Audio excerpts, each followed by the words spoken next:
Thank you.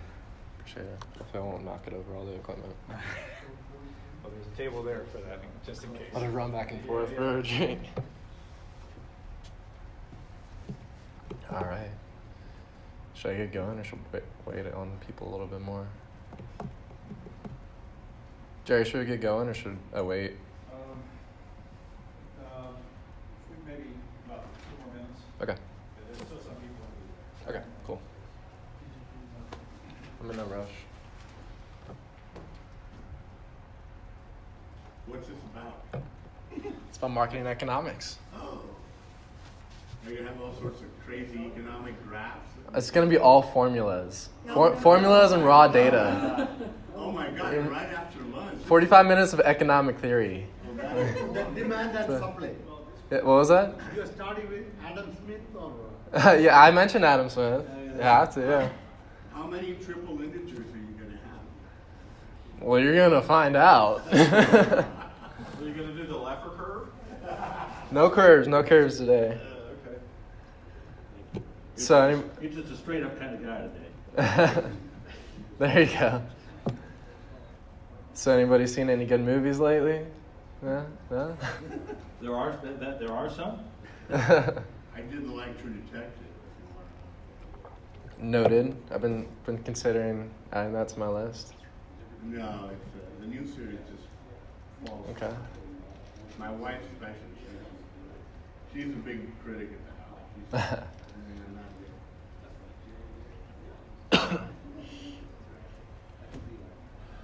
All right. You can start, I guess. People don't want to hear about economics. yeah, come on. Give it about like 30 more I seconds. mean, look, the sooner you start, the sooner we'll get it over with. Well, I know that's what you're after. You just want to get it over with. There we go. Hey. All right. Let's get going. Sure.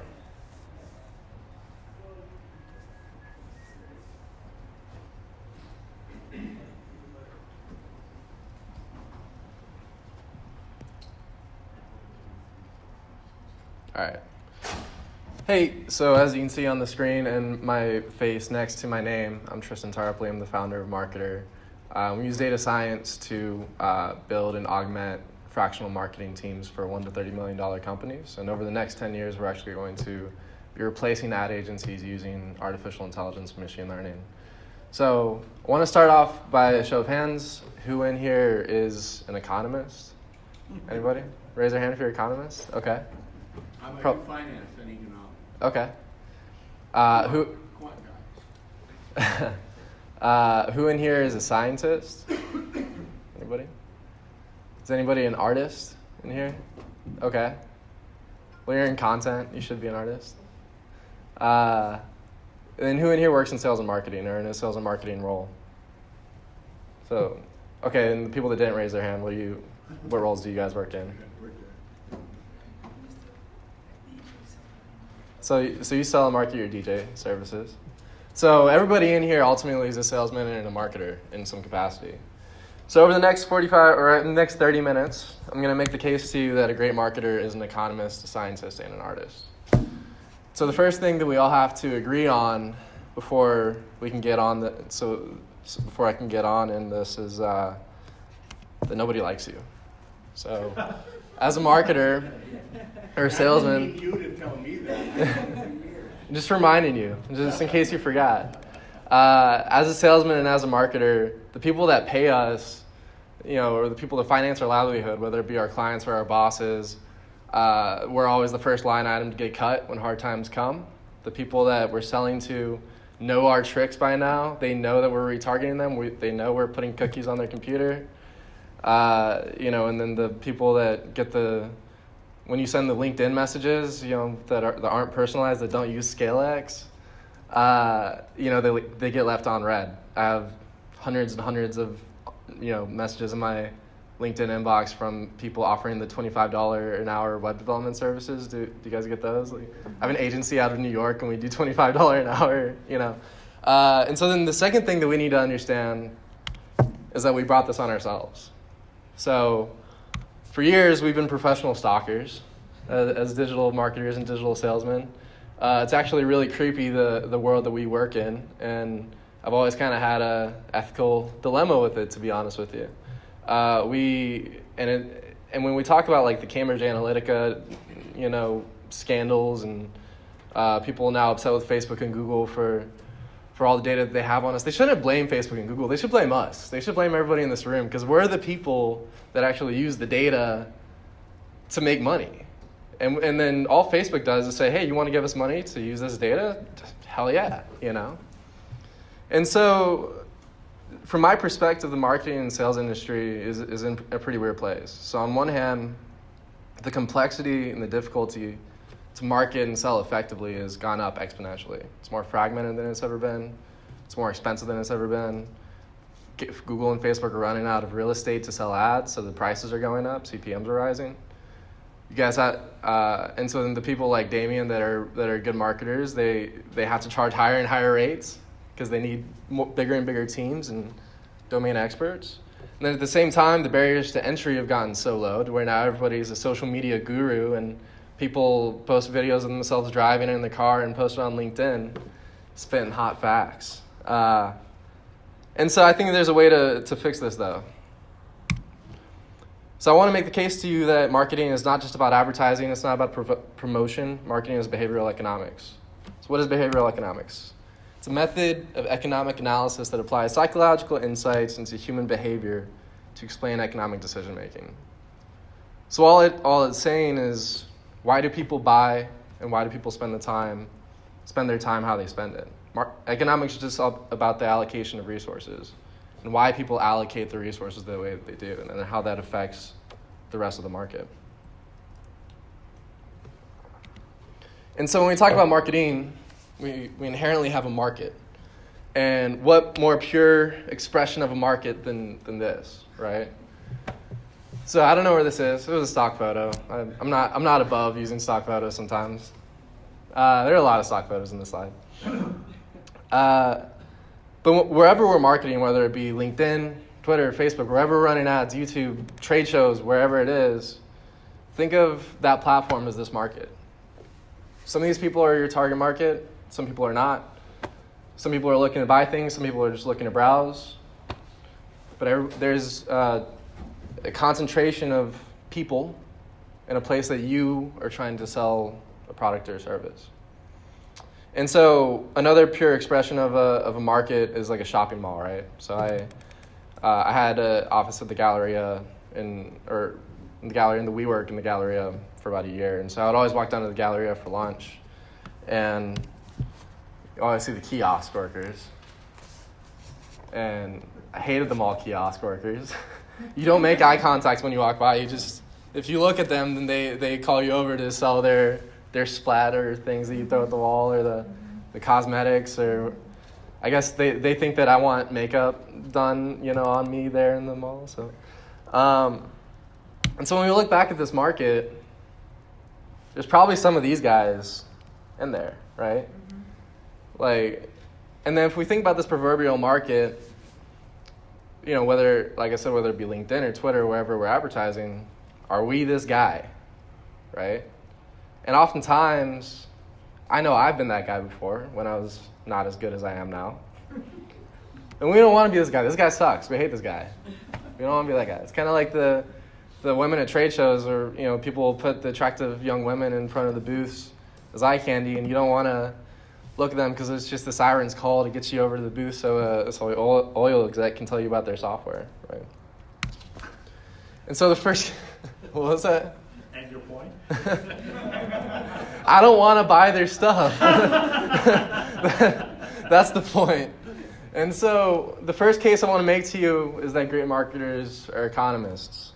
So we talked about the facet of economics that we're talking about. We've established that. And so in a lot of ways, the negative perceptions of marketers are similar to the negative perceptions of economists. So how has the French Revolution affected world economic growth? Too early to say, right? That was a little bit ago. We should know by now what it's done. How has the Q1 campaign affected revenue growth? Too early to say, right? So I'm a big fan of Marcus Lemonis, and I don't know if you guys have ever seen The Prophet on CNBC. So he's one of my heroes. I really respect him. There was an episode where they had a vendor come in, and the CMO for the vendor was talking to the company that he had invested in, and she says, the role of marketing is to inspire. I'm like, no, it's not. The role of marketing is to sell shit. Like if you're not selling more stuff through marketing, then you're not a good marketer. I don't care how inspired my audience is. And so many marketers get into this trap of saying, well, we've been having 30,000 impressions a day. Our CPMs are down below $10. We're killing it with this campaign. Well, how's it affected sales? Oh, it's too early to say. We just need to create more content. We need more blogs. We need more social. Well, it's not selling anything, right? And we can't use this excuse that it's too early to say. So there are two kinds of economists. There are those who can make decisions and those who can't, right? That's for everything. Yeah. So hey, don't get ahead of me on my slide. I'm going to get to that. So those who can't are the academics, right? They're the theorists. They write books. They write articles. They write in the Harvard Business Review and all that, right? And I love those guys because I'm a nerd and I like reading about the theories, but ultimately they don't really have very much bearing on how I live my life. Then on the other hand, there are those... That wasn't my cup of water I spilled. There was another cup of water down here. I just spilled all over me. And now my shoes and socks are wet. It wasn't mine. Maybe Damien left it out there earlier. He's not denying it. I'm not. So then the economists who can make decisions are people in the Federal Reserve, right? Policymakers, legislators. Some of them aren't the best economists, but they are in economics roles, right? And they can actually make decisions. And those who can make decisions, they all have levers at their disposal that they can pull at any given point to make small actions that have big implications, right? So the people in the Federal Reserve can print more money and put it into the economy. They can lower or raise interest rates, to slow or to spur the economy, right? These are things that they can always do at any given point to affect change. And so what levers do we have as sales and marketers that are always at our disposal to affect change? I'd argue that as marketers, if we agree that we are in an economics role, that we all have levers at our disposal at any given point that we can use, that we can pull to make small decisions that have big implications. So the first lever that we'll talk about is our spend. So a lot of this is dictated by the client or the boss or whatever it is, but the allocation of budget is often up to us, right? And we can spend too much and we can spend too little, and both of those are almost equally as bad in a lot of cases. Spend is all about, getting the right amount of gas in the car, right? Like you can overflow the car with gas and that's not good, and you can not have enough gas in the car and then you sputter to a stop. And both of them are not what you want when you're driving a car. And so in the same way, when we're running marketing campaigns, we talk spend is the same way. And we also know that if you're putting in $1 and you're getting $5 back, that doesn't necessarily mean that you're going to put in $5 and get $25 back. It's not a perfect ratio, right? It's not linear. It's variable. And there are points of diminishing return. And then there are cases where we just don't have enough budget at all.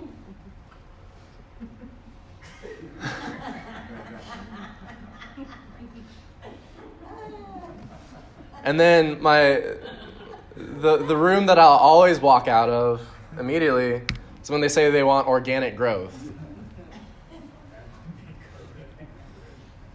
So at some point along the way, organic has been conflated with free. And people say, oh, we just want to grow organically, right? We don't want to spend a lot of money. We got a low budget. We need to grow organically. Organic bananas are a lot more expensive than non-organic bananas, right? Like organic doesn't mean free. Organic goes to the sustainability and how it's raised and the connections you have and so on and so forth. But it's not free. Oftentimes, organic can and should be more expensive than non-organic, whatever that means, right? Organic is about the quality. It's not about the cost or the amount that you're spending. So the second lever that we all have at our disposal is our offers. So told you I mentioned Adam Smith. So he wrote this book. I'm blanking. What's the book?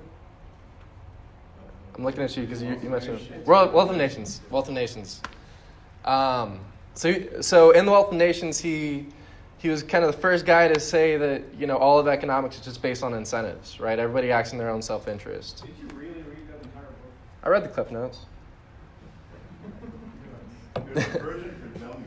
Yeah. That's what I need. Right. I picked up that book. It's like I get the concept. So all of economics is based on incentives, right? It's down to the microeconomic level of each person making the right decision for themselves, whether it be with their time or with their money. And it's not selfish, but it's also not selfless, right? Even if we talk about philanthropy or altruism, which there is really no such thing as true altruism. I, for instance, am involved in some sex trafficking prevention projects that we're doing in-house. We're trying to create data science models to identify sex traffickers. That's not a selfless motive. It's because I don't want people I care about to be caught up to be trafficked, and I don't want the burden on my chest of knowing I could have done something about it. That's not a selfless motive, but it's also not selfish. It's just how economics works, right? And how that affects the world at large. And so in the same way, everybody's motivated by incentives, and incentives are not money. Money is an incentive, but it's far from the most important incentive. And so if we look at this market, again, everybody in here is going to be incentivized differently, right? If we talk about managing people, you know, what motivates people, everybody's motivated by something different. And, you know, as a manager, you have to figure that out, right? And as marketers, we have to figure out what motivates our audience. And when we talk about offers, a lot of them look like this, right? With 37% off, and you got this guy juggling, playing drumsticks and while he's on a unicycle, and this guy's giving out cookies. And this guy is saying, well, how about now, right? Like, as I know too many salesmen that their whole follow-up strategy is just, well, how about now? Well, what about, hey, we talked 2 days ago, what about now? You ready to buy now, right? Hey, Christmas just came, what about now? But if you use Scale X, then you don't have that problem. If you have the wrong salesman. And so everybody buys for one of 8 emotional states. These are incentives that people have when they buy your product. So needs validation, these are the guys that social proof is really important to them. They buy because of influencers, they buy because of referrals, they read your reviews, they don't want to be the first person in their network to buy the product. They're heavily influenced by reviews and testimonials and celebrity endorsements, and et cetera, et cetera. Decision anxiety guys are the guys that can't choose between the red shirt and the green shirt, and so then they get so overwhelmed they just walk out, right? And it takes them forever to make a decision on it. I'm special guys. They stay in Ritz-Carlton. They want the concierge treatment. They want to feel like they want to feel like $1 million even if they make $30,000 a year, and it's about them feeling special. And the gotta be first guys are the ones that have music on their phone that nobody has heard before, and they get upset if you've heard that music before because they want to be the first one to know that band. When that band gets popular, they don't like them anymore. These are the early adopters. Remember that notice that it's only 12% of the market that's early adopters. And then the know-it-alls. Has anybody seen Parks and Recreation? 4? Okay. A little more? Okay. So it's one of my favorite shows. So Ron Swanson, so I tried to get this video up here and I can't get it in time, but so he's this macho DIY woodworker chap, you know, and there's an episode where he goes into Home Depot and he walks through the aisle and don't spoil the joke. So he's walking through the aisle and somebody comes up to him and says, "Hey, sir, can I help you?" He says, "I know more than you." He just keeps walking. Right? So anybody that sells to like developers or sells to salesmen or sells to marketers, they deal with this all the time, the I know-it-alls, right? Or like even in Damien's talking about the first guy that wouldn't give you the keys, is he was the know-it-all, right? Like he knows his business better than you. So he thought. Then those that want to have some fun, they get an endorphin high from shopping. They They go to Magnificent Mile in Chicago, and they go to Fifth Avenue in New York, and this is my ex-girlfriend, who it was a hobby to shop, right? As opposed to the next one, which was the buy and be done category, which is me.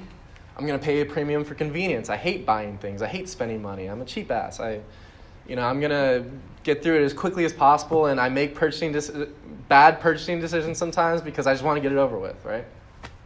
Then there are those that want to avoid remorse.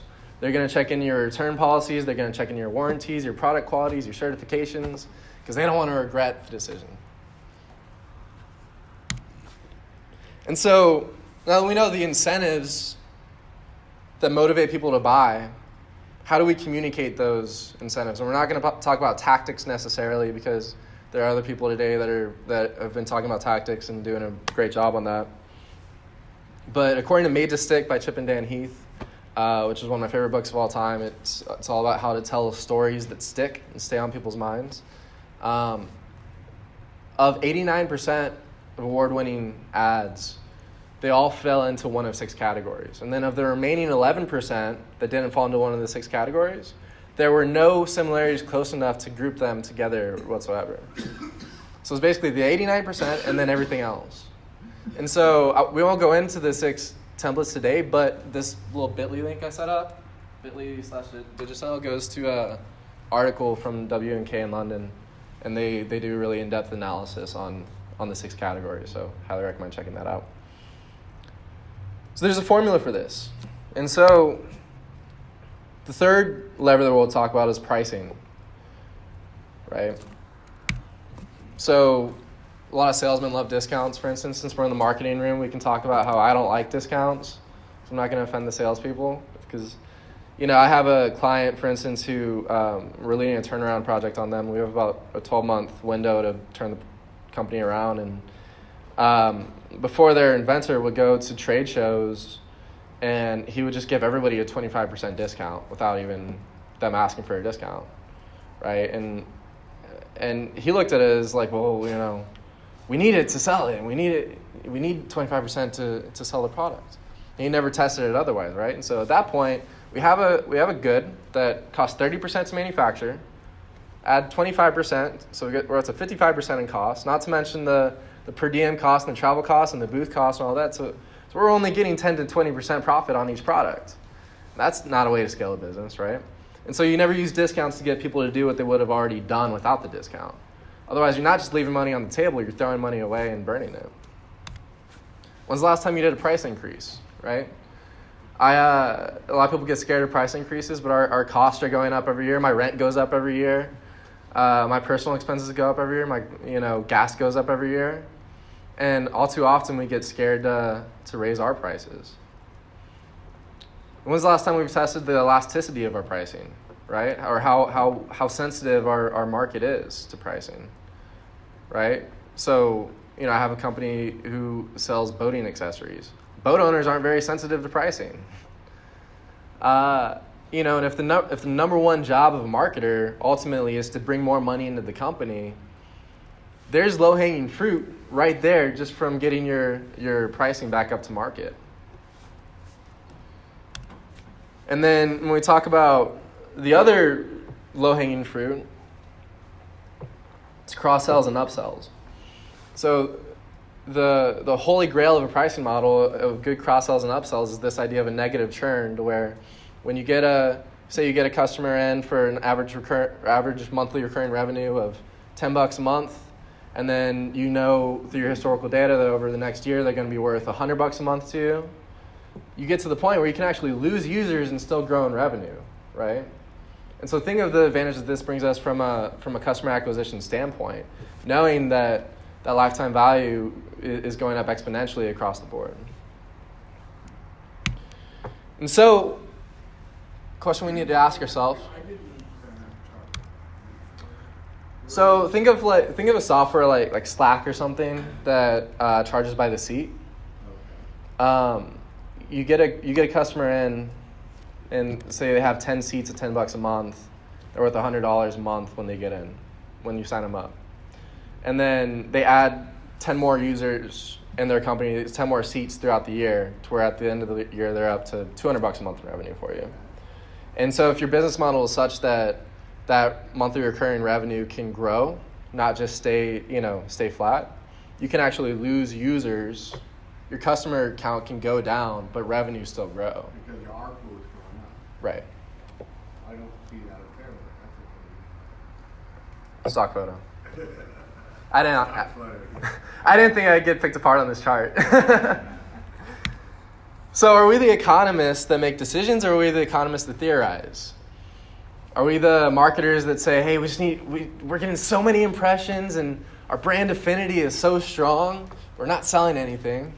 Or are we the guys that can come in and use our levers at our advantage or our disposal to affect change? So the second point I'm going to make is great marketers are scientists. And every single marketing company now says that they're data-driven. It's a buzzword that I refuse to use. I never, because data-driven is table stakes. If you're not using data, then what are you doing? You don't deserve to be playing the game. Everybody says they're results-driven, and I hear scientific marketing and technical marketing now thrown around a lot. But at the end of the day, a lot of us act more like alchemists than scientists. And this is how we're perceived a lot of times, almost as a pseudoscience, or as how many times have people say, well, the marketers are the artists, they're not. This is the eternal battle between engineers and marketers, right? And so how do we become scientists? We follow the scientific method, make an observation. We're all pretty good at that. Conduct the research. This is not anecdotal research. This isn't, I saw this happen on the streets, now we're going to do it. It's not conflating yourself with the marketer, thinking that how you think is how the market thinks. It's conducting actual, peer-reviewed research. Form hypothesis. This is not, hey, I have an idea. This is a defined hypothesis that's specific to a circumstance and has measurables attached to it. And then you test the hypothesis, and this is not throwing shit at the wall and seeing what sticks. This is actually doing controlled tests with independent and dependent variables. You record the data, you draw the conclusion, and you replicate it. So for every single decision that we make, we should follow this process. Hey, I want to run a campaign on Facebook. Follow this process. Hey, I want to promote this new product. We're going to follow this process. Hey, we need to do a trade show. Follow this process. Hey, we want to get one of those things in front of car dealerships that blow up and wave their arms all around. Follow this process, right? If we don't follow this process, no matter how logical we are, we're alchemists. And so there are other people that are talking more intelligently today about artificial intelligence and machine learning, but we are building AI and ML applications in-house and marketer, and so I just wanted to humor myself and at least be able to talk about it for a little bit. So, there are a few core tenets that we have in how we use artificial intelligence and machine learning. So first of all, we don't use it to do something humans don't already do, right? So I'm going to talk about ScaleX again. People are already sending personalized messages. It's nothing new. It's not a new concept, but AI can do it better, right? There's actually kind of a debate in the AI community about whether or not we should look at AI as comparable to human intelligence, if we should compare it to human intelligence, or if it's its own complete set of intelligence altogether, if it's its own category, right? And so we don't do it unless we have the model already built out and proven by people. And then we peel off the human element using AI. Then we let AI do the stupid stuff so humans can do the hard stuff. So the stupid stuff are the things that we can replicate, that we can facilitate. A lot of the analysis, a lot of the prep work, a lot of that can be done with AI. And the hard stuff is convincing a client to give you the keys when he doesn't want to give up the keys to his baby. And we need to know what it actually does. So there's a famous story, I don't know if it's wives' tale or not, it might be, that supposedly the Department of Defense underwent an AI ML program. They wanted to create a visual recognition algorithm so a tank could identify another tank. And after years and years of research and billions of dollars of development, it worked about 50% of the time. And so a tank would correctly identify another tank about 50% of the time, and then 50% of the time it was wrong. So if you're playing baseball, that's a fantastic batting average, and you're going to be legendary, and nobody's ever done it. But you would be an absolute god if you could bat 500 in baseball. If you're dealing with tanks and shooting or get shot at, it's not a very good track record. And so what they found out was that the tank was not identifying other tanks by the merits of it being a tank. It would identify correctly if the tank was casting a shadow. So associated the shadow with the tank, and then if the shadow wasn't there, then called it a tank. And so the moral of the story is we need to know what it actually does, because it can be a black box. We need to know its role. So, are we scientists or are we alchemists? If we're not following the scientific method, then we're alchemists. That's the most binary part of this talk. So then the last point I'm going to make is that great marketers are artists. Because economists and scientists are shitty salesmen.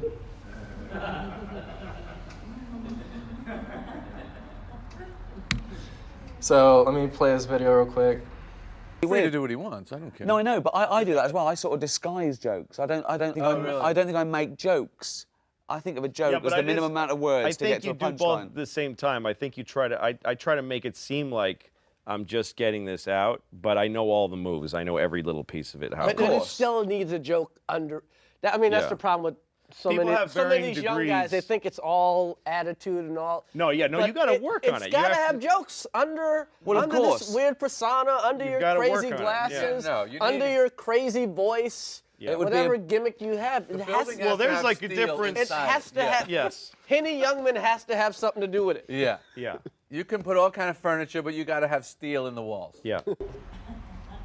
So what they're saying is, Ricky Gervais starts off by saying that he doesn't really tell jokes. He kind of like disguises the joke. He wants people to laugh without a joke. A joke is just a setup and a punchline. Chris Rock says, well, everything has to be based in a joke, right? Or like Jerry Seinfeld said, you can have all the furniture in the world, but the walls have to have frames. So in the same way, everything that we do as marketers has to be based in a story, right? At the end of the day, we're storytellers. If I can go with it. There we go. And so back to the Made to Stick book that I mentioned earlier. They talk about the Velcro theory of memory, which is the idea that for every memory that we have, there are a certain number of Velcro hooks, so the rough side of a Velcro patch attached to that memory. So your childhood home has a lot of hooks attached to it because you have strong memories there. Your barista at Starbucks this morning has a lot fewer hooks because you only met her once, right? And so any story that we put out into the market has one of the soft patches of Velcro attached to it. And so when we throw these out and we want to hit on people's brains and their minds, and the more hooks we can attach to, the better chance we have of it sticking. So, are we storytellers or are we relying on gimmicks, like Chris Rock said? Depends. How are you communicating your message? Do you need to get someone's attention? If you're really trying to get someone's attention, you need a gimmick. But we don't rely on gimmicks, yeah, we right? don't need to, but, Right, so the key is not do we use gimmicks, it's are we relying on it, right? Like, can we survive without gimmicks? It's a communications approach, I would suggest. That I worked in the oil industry, and getting the chemical engineers that run oil companies to communicate and market is a nightmare. Yeah. Because they're so focused on every little bitty detail. Right. So, but you got to get them to get past that. Where everybody does not see the nth degree of your calculations of your product. They don't Right. know what the product does for them. So you got to get past that and get someone's attention. Yeah, and it all comes down to the story, and if the story can attach to those Velcro hooks in their head, right? Yeah. So, like I said earlier, my job was to make the case to you guys that are great marketers and economists, a scientist, and an artist, and I hope I've done that. So what does all this mean? First, we all have economic levers at our command to affect change at any given point. We should always apply the scientific method to every single decision-making process. Otherwise, we're alchemists. And then all things equal, the best story will always win.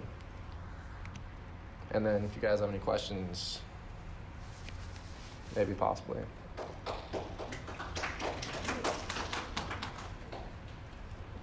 Are there? How much do you really need to focus on consistency of message, consistency of story? Can you have multiple stories? So it's the idea of a meta-narrative versus a narrative, right? And so if there's an end goal that people have to understand, right? Like at the end of the day, someone's a good communicator if the person that's being communicated to can understand it, right? Like that's the metric for a good communicator. And so, it doesn't, I grew up in church, right? I mean, Jesus spoke in parables, right? There were different parables, there were different stories, but it was all to get to the same end result, right? So consistency is important, I think, from the emotional states you're trying to target, that we talked about like on the slide with the different emotional states. And it's important from how to prod them to the offer that you want them to take you up on. But the story itself can change, right? To pick up on your analogy, you're talking to different audiences. If you're talking to the farmers or the vineyards or the businessmen, you use different stories. Right, and it goes to segmentation, right? And so if we're segmenting three very different customer personas, they're all going to resonate with different stories, but we still want them to get to the same end result. And so that's where the consistency comes into play. But you still have to be able to adapt to your different segments, right? Yep. So what metrics and what tools do you use to measure whether a campaign was successful? Is that a fair question? Yeah, so I mean, it depends on the objective of the campaign, right? And so if we're looking at it from like the customer journey, awareness, evaluation, conversion, retention, referrals. If it's an awareness campaign, we want more people to take us up on our lead magnet and go into the evaluation stage, right? So like that's the metric, that's the key metric. And there are a ton of micro metrics that can add up to this answer, right? It's not just, there's not any analytics dashboard we can look at to be able to get that answer, but if we're targeting people in the middle of the funnel, that evaluation stage, and we're looking for conversions into sales, maybe it's to your lower price product, or maybe it's to your only product or your service or whatever it may be, or to get maybe a free trial on your software product, whatever it is. But the success metric changes based on the stage of the customer journey, and it changes based on oftentimes, who you're talking to and what segment you're marketing to. Yep. So one of your slides that say, follow the same steps repeatedly, right? Have you ever encountered, how would you deal with it if a decision maker, which is your client, always want to try different things? Have you ever done things like that? How do you bring them back to like stop trying everything? It happens all the time. Okay. So I get texts all the time from clients. They're like, "Hey, I have this idea. Let's try it." Right? Like, "Hey, let's just." I had a client text me and say, "Hey, I saved up some money. Got $25,000. I just want to throw at something over the next 3 months." I'm like, on one hand, that's like a dirty talk to a marketer because it's like, oh, I can I can have fun with that. But on the other hand, it's like, don't just give me, a one week lead time to do that, And so, that probably doesn't, that's a little bit of a digression, but it's an internal struggle to like get them back into that way of thinking though, right? And like what you don't want to follow, there's a fine line between experimentation and grenade marketing. Grenade marketing is just, let me see if this works, right? Let me see if that works.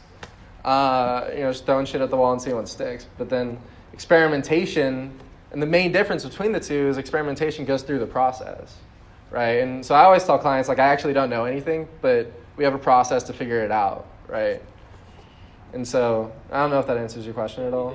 And it comes down to a lot of diplomacy and like knowing when to, be firm with the client and assert, some dominance, and when to, let him have have their way sometimes. But I'm kind of going with what you just said.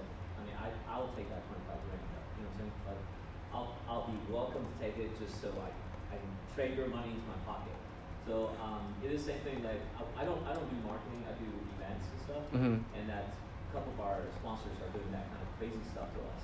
Try this, do this. I'm like, everybody has ideas for you, right? Like everybody wants to give you their opinion.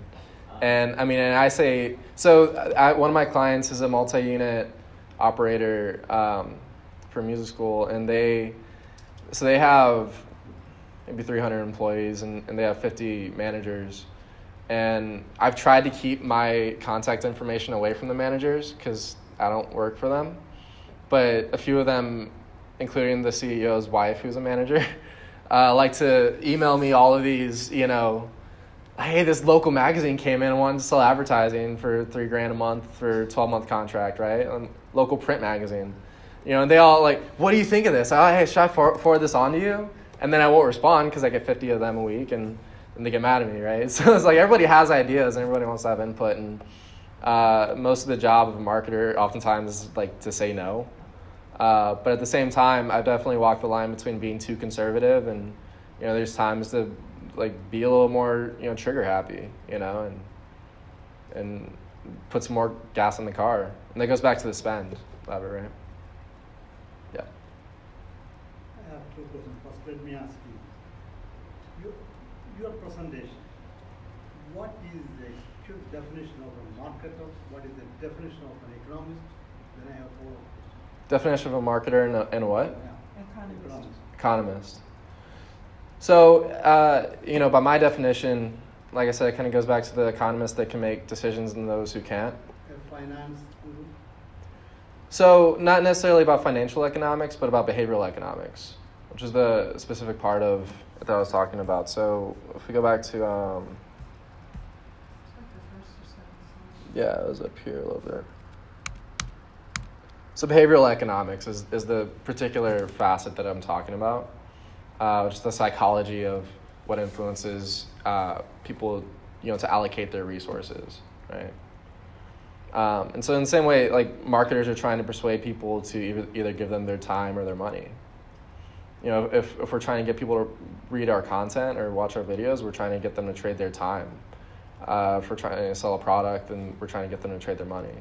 And behavioral economics is all about the psychology of what makes people do that. So that's the similarity that I draw. In the real world, example, I work for Intel. If I am in the finance or economic decision-making area, I want more revenue. Right. If you are in the marketing area, you want to market more at a lower price. That is the usual trend in the real world, big commercial industries. So there is a lot of difference between a marketing person or a financial, economic decision maker. Right. So the case that I'm making is that practically, yeah, marketers are not the ones writing checks oftentimes, in most cases, but marketers are ultimately the ones who are responsible for getting more money into the company, right? Sales marketers are the whole point of why they exist is to make more money for the client or for the company. And so how we do more of that, how we do that better, is we come at it from a behavioral economic standpoint, right? And understanding the incentives and the levers that we have at our disposal to get people to buy more, right? I don't know if that answers your question. Okay. Any other questions? Cool.